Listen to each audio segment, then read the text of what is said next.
আহার পথে একটা পাথর আরেক নেতারে চাঁদা দেওয়া লাগছে। যাই হোক তুই চান্দা তোলা শিখাই গেছস, ভাবতাছি সামনে তোরে বড় একটা পদ দিয়ে দিমু। প্রিয় অভিভাবক, আপনি আমার কি পদ দিবেন? আপনার নিচেরই তো পদ নাই। এগুলো কইস না, এলাকার মানুষ শুনলে আবার চান্দা দিব না।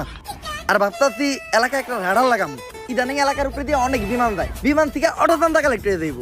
আমার এলাকার মাটি হোক বা আকাশ, চলাচল করতে হইলে চান্দা দিতে হইব, হারামই আরাম। অভিভাবক, আহার সময় শুনলাম এলাকায় নাকি কি এর জম্বি টম্বি ঢুকছে। কস কি আমার এলাকায় ঢুকছে, আমার চান্দা দেয় নাই। লসি অগাছ থেকে চান্দা লই আইগা।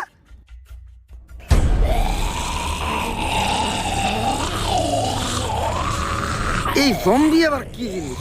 জম্বি হোক আর যাই হোক, আমার এলাকায় ঢুকলে চান্দা আমার দিতে হইব। ওই এলাকায় ঢুকছস, চান্দা কই? এই না ভাই, ভুলে গেছে ভাই, আমি তো ভাবছিলাম সাধারণ জনগণ। এই ভাই, আমার দেওয়া লাগবে না চান্দা, তারপরে আপনার ঠান্ডা। এই আমার তাড়াতাড়ি বাবা। প্রিয় অভিভাবক, আপনি চিন্তা করেন না, আমি আপনার নামে চাঁদা তুইলা আপনার নাম স্মরণীয় করে রাখবো। ওই পারে ভালো থাকেন।